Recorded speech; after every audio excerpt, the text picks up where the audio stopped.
할렐루야. 너희가 내게 부르짖으며 내게 와서 기도하면 내가 너희들의 기도를 들을 것이요. 너희가 온 마음으로 나를 구하면 나를 찾을 것이요. 나를 만나리라. 복음의 신조 제2장. 의는 나의 것입니다. 의의 열매. 그렇다면 우리가 받은 의는 어떤 열매를 가져올까요? 첫 번째, 우리는 의로 인해 죄에서 해방됩니다. 로마서 6장 14절. 죄가 너희를 주장하지 못하리니 이는 너희가 법 아래에 있지 아니하고 은혜 아래에 있음이라.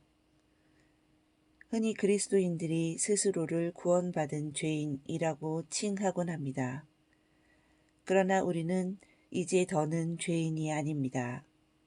죄가 너희를 주장하지 못하리니 사탄은 결코 죄 문제로 우리를 속박할 수 없습니다. 혹시 살면서 죄를 짓게 되더라도 빨리 회개하고 돌이키며 해야 할 우리의 고백은 하나입니다. 나는 의인입니다. 죄는 나를 주관할 수 없습니다. 이제 나에게 머무를 수 없습니다. 영적으로 어릴 때에는 실수할 수 있습니다. 그럴 때는 만일 우리가 우리 죄를 자백하면 그는 미쁘시고 의로우사 우리 죄를 사하시며 우리를 모든 불의에서 깨끗하게 하실 것이요 라는 말씀을 따라 빨리 자백하고 그 문제에서 벗어나면 됩니다. 우리 거듭난 자녀들은 죄인들과는 달리 언제든지 죄를 자백하여 용서받고 하나님 앞에 담대히 나아갈 수 있는 특권을 가졌습니다. 죄를 지었다고 해서 다시 죄인으로 돌아가는 것이 아닙니다. 죄인인지 의인인지를 결정짓는 것은 행동이 아니라 본성이기 때문입니다. 속썩이는 자식에게 호적에서 내 이름을 파겠다라고 말하는 부모도 있지만 그렇다고 근본적인 혈통이 취소되는 것은 아닙니다. 마찬가지로 우리가 아무리 잘못된 행동을 반복하더라도 우리가 가진 하나님 자녀로서의 본성은 사라지지 않습니다. 다만 신성한 본성을 가진 자답게 살지 못하는 것뿐입니다. 그러므로 우리는 자신이 의인인 것과 제가 더는 나를 주장하거나 주관할 수 없는 것을 인식해야 합니다. 행동을 바꾸는 것에 집중하는 것이 아니라 우리가 가진 본성에 집중하는 것입니다. 그렇게 할 때 의의 말씀에 능숙한 자로서 성장하고 실질적으로 죄와 상관이 없는 삶을 살 수 있게 될 것입니다. 두 번째, 우리는 의로 인해 세상과 사탄과 질병 등 모든 환경을 다스립니다. 로마서 5장 17절. 한 사람의 범죄로 말미암아 사망이 그 한 사람을 통하여 왕노릇하였은즉 더욱 은혜와 의의 선물을 넘치게 받는 자들은 한 분 예수 그리스도를 통하여 생명 안에서 왕노릇하리로다. 세상의 어떤 환경이나 사건도 영생을 가진 의인을 멸망시킬 수는 없습니다. 우리는 실제로 정복자보다 나은 자입니다. 저도 예전에는 이 말이 잘 믿어지지 않고 환경이 더 커 보이던 때가 있었습니다.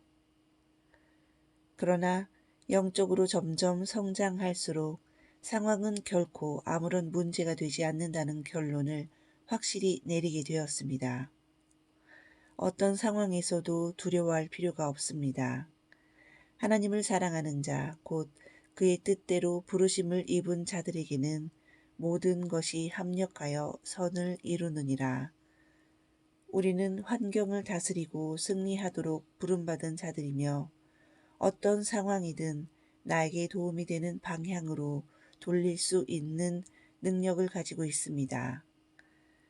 믿음으로 온전하게 산다고 해서 어려움을 전혀 겪지 않는 것은 아닙니다. 때로는 도전적인 상황에 맞닥뜨릴 수도 있습니다. 그럴 때 우리는 하나님을 원망하거나 환경을 탓하지 않습니다.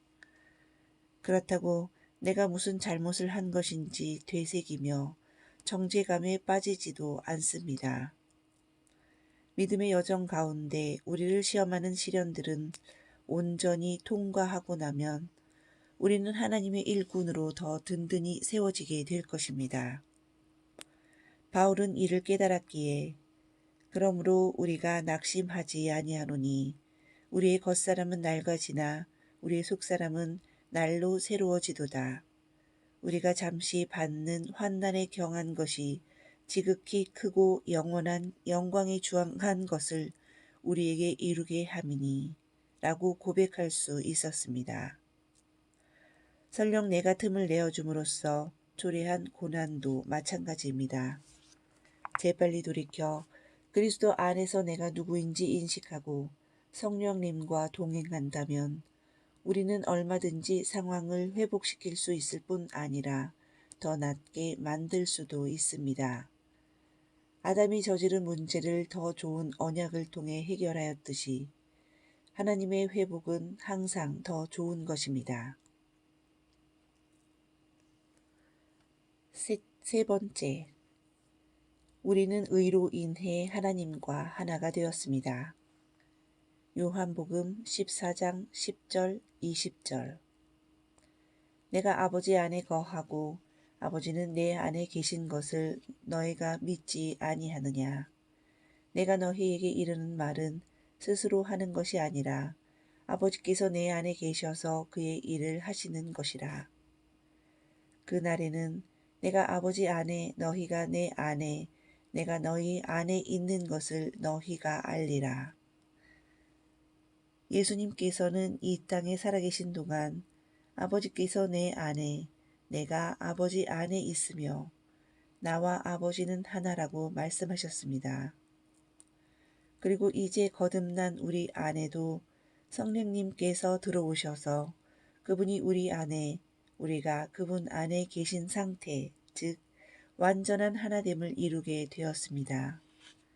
만약 우리가 의인이 아니라 죄인이었다면 이러한 연합은 결코 일어날 수 없습니다.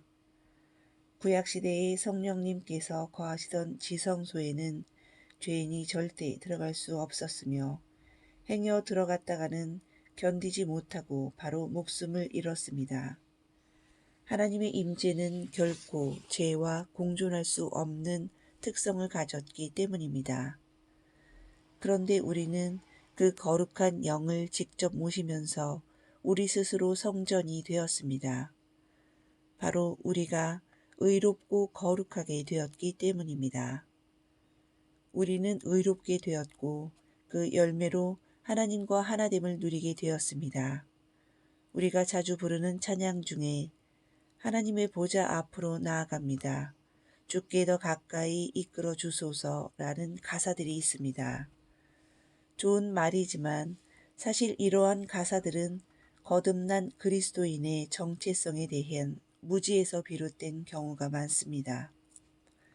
지금 우리는 하나님과 분리된 다른 곳에 속해 있어서 그분 앞으로 갈 수 있기를 가까이 데려다 주시기를 간구해야 하는 그런 상태가 아닙니다. 우리 안에 그분의 보좌가 있고 우리는 그분 안에서 태어났습니다. 우리는 하나님과 하나입니다. 그러므로 이런 가사를 접할 때에도 옛 계시의 관점에서 그대로 받아들이지 말고 나와 하나님이 하나인 것을 더 인식합니다.